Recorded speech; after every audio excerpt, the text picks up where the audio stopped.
नमस्कार दोस्तों कभी क्या आपने सोचा है कि भविष्य में अगर मान लो सूर्य से जितनी भी यहाँ पर जो है रोशनी, जितनी भी एनर्जी आती है अर्थ के ऊपर, एक टाइप ऑफ कह सकते हो फ्री एनर्जी होती है, अगर वो आना बंद हो जाए, यानी सूर्य और पृथ्वी के बीच में मान लो कोई ब्लॉकेज हो जाए या फिर सूर्य की एनर्जी एकदम ख़त्म हो जाए, तब क्या होगा। अब हम तो तैयार होकर बैठे हैं कि यार इन फ्यूचर जितने भी यहाँ पर जो है हम सोलर पैनल्स की हेल्प से और कुल मिला के यहाँ पर जो है रिन्यूएबल एनर्जी को यहाँ पर जो यूज़ करेंगे। अब ऐसे में फॉसिल फ्यूल्स जितने भी कोयल हैं या जितनी पेट्रोल डीजल ऐसे जितना भी पेट्रोलियम वो तो ख़त्म होने वाला है और पॉल्यूशन डे बाय डे बढ़ रहा है और हम सब जो है यहाँ पर कह सकते हो दिन ब दिन पॉपुलेशन बढ़ रही है और यहाँ पर जो है एनर्जी की रिक्वायरमेंट बहुत सारी बढ़ती जा रही है। मतलब हर दिन यहाँ पर जो है 10 टाइम्स 100 टाइम्स आप कह सकते हो, मतलब रिक्वायरमेंट जो है एनर्जी की बढ़ती जा रही है। ऐसे में दोस्तों बात करें अगर रिसर्च की, तो यहाँ पर ढेर सारी नई रिसर्च चलती जा रही है। अब हमको एनर्जी की बहुत ज़्यादा रिक्वायरमेंट है।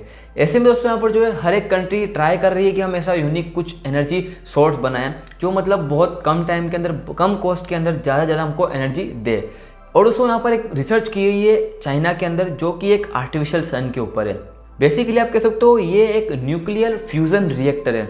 बेसिकली फ्यूज़न यानी फ्यूज़न आप कह सकते हो बहुत मुश्किल और बहुत ही कॉस्टली एक प्रोसेस है जो मतलब सिर्फ और सिर्फ आपको नेचुरली सन के अंदर देखने को मिल सकती है।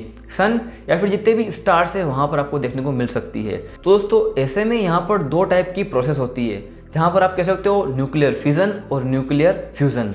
अब इन दोनों में डिफरेंस क्या है, आर्टिफिशियल सन क्या है, कैसे वर्क करता है, और यहाँ पर जो है चाइना के अंदर HL2M टोकामक नाम से एक रिएक्टर को डिज़ाइन और यहाँ पर जो है इसकी रिसर्च की गई है। इसको टेस्ट भी किया गया है 10 to 20 सेकेंड के लिए।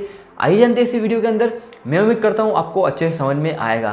तो इसी पूरी डिटेल के बारे में बात करते हैं, चलिए स्टार्ट करते हैं।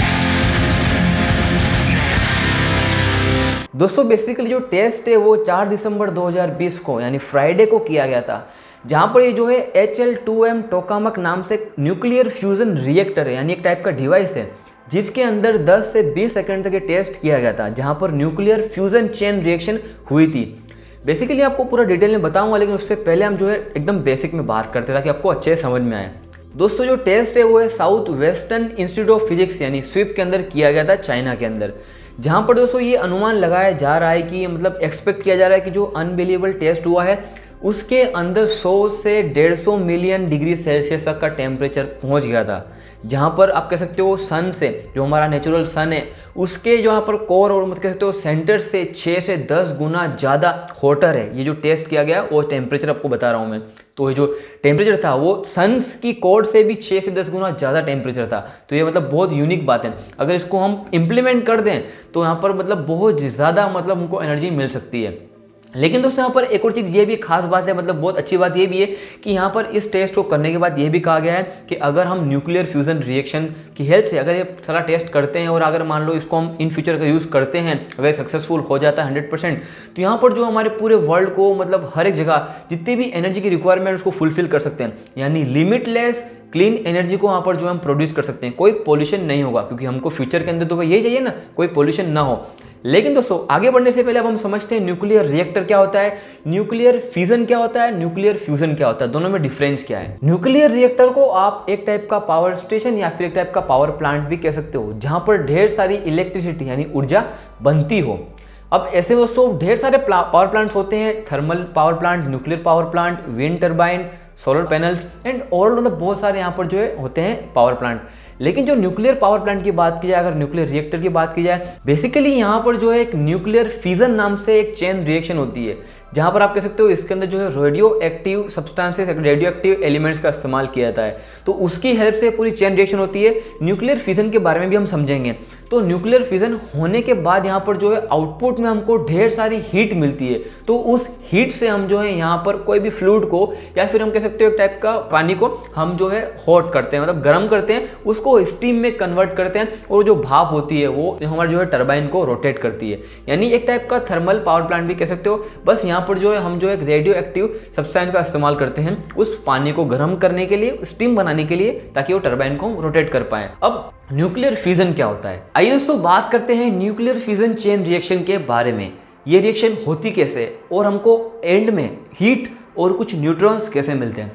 दोस्तों यहाँ पर मैंने एक रेडियो एक्टिव न्यूक्लियस लिया है जो कि आप कह सकते हो यूरेनियम 235, साथ ही एक न्यूट्रॉन लिया है। ये न्यूट्रॉन आया कहाँ से मैं आपको एंड में बताऊंगा। दोस्तों होता क्या है इस पूरी प्रोसेस के अंदर, सबसे पहले जो न्यूट्रॉन है वो इस तरीके से इस यूरेनियम पे जाकर अटैच हो जाएगा, यहाँ पर कुछ इस तरीके से अटैच होने के बाद इसका जो है भाई मोलिकुलर वेट बढ़ जाएगा, तो यहाँ पर एटॉमिक नंबर भी चेंज हो जाएगा। तो यहाँ से जो है ये कुछ इस तरीके से यूरेनियम 236 बन जाता है, यानी आप समझ सकते हो कुछ इस तरीके से। तो ये अनस्टेबल हो जाएगा, ठीक है, कुछ इस तरीके से अनस्टेबल हो जाएगा। तो ये रहेगा नहीं, अपने आप को मतलब अलग करने की कोशिश करेगा, वापस स्टेबल होने की कोशिश करेगा। तो होगा क्या, इससे जो है इस तरीके से दो न्यूक्लियाई छोटे छोटे बढ़ जाएंगे, ठीक है। तो बटने के बाद हमको बेरियम 141 और क्रिप्टोन 92 मिलेगा। तो यहाँ पर कुछ मैंने इस तरीके से बैलेंस किया हुआ है, बेरियम 141 और क्रिप्टोन 92। फिर भी यहाँ पर हमको जो है इस तरीके से 233 ओवरऑल मिल रहे हैं। लेकिन ये तीन कहाँ गए, तो बेसिकली जो तीन है वो इस तरीके से हमको फ्री न्यूट्रॉन्स मिल रहे हैं। स्प्लिट हो गए दोनों के अंदर, बेरियम और क्रिप्टोन के अंदर, लेकिन 3 न्यूट्रॉन यहाँ पर बच गए। एंड अब ये 3 न्यूट्रॉन जो है वो कहाँ जाएंगे, समझ गए ना आप। ये 3 न्यूट्रॉन जो है वो चेन रिएक्शन के लिए वापस यूरेनियम के पास जाएंगे, तो उनके साथ अटैच होंगे।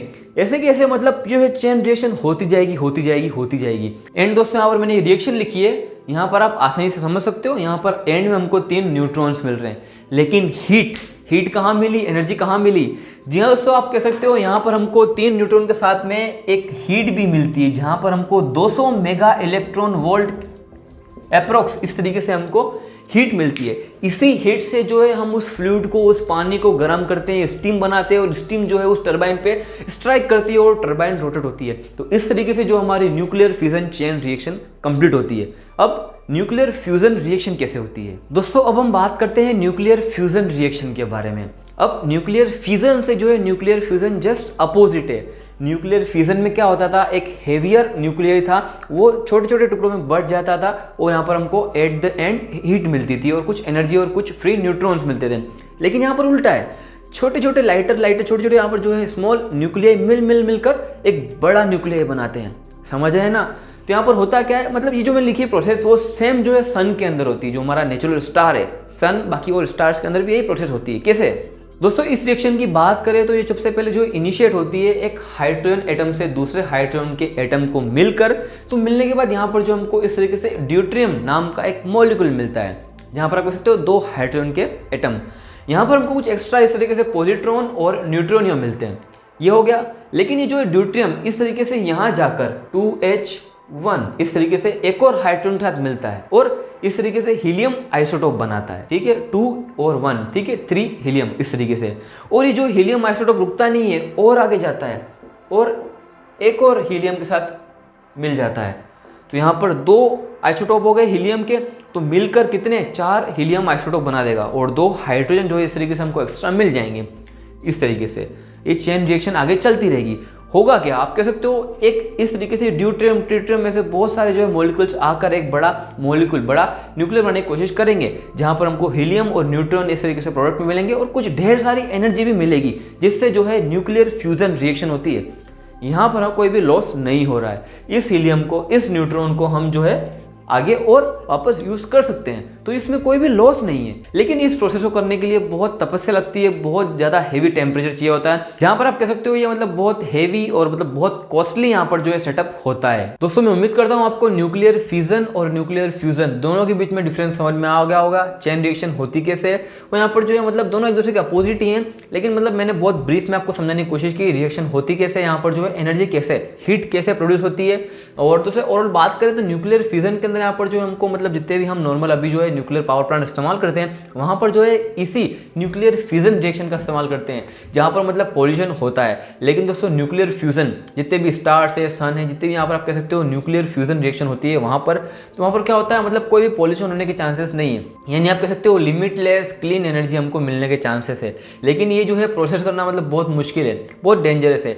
लेकिन चाइना के यहाँ पर जो इस तरीके से जो HL2M टोकामक नाम से डिवाइस के अंदर जो टेस्ट किया है, तो इस तरीके से सक्सेसफुल रहा है करीबन 10 से 20 सेकंड का। आगे यहाँ पर जो है साउथ कोरिया और डिफरेंट बहुत सारी कंट्रीज है, इसको भी यहाँ पर टेस्ट कर रही है। लेकिन ये जो HL2M टोकामक डिवाइस काम कैसे करता है, वर्क कैसे करता है, बेसिकली यहाँ पर जो है हम इस पूरे डिवाइस के चारों तरफ जो है हाई पावरफुल मैग्नेटिक फील्ड का इस्तेमाल करते हैं, जिससे यहाँ पर जो है उसके बाद हम फ्यूज करते हैं हॉट प्लाज्मा को उसके अंदर, जिसकी हेल्प से यहाँ पर जो हम 100 से 150 मिलियन डिग्री सेल्सियस का यहाँ पर जो है तापमान क्रिएट कर पाते हैं, जनरेट कर पाते हैं इतनी हीट।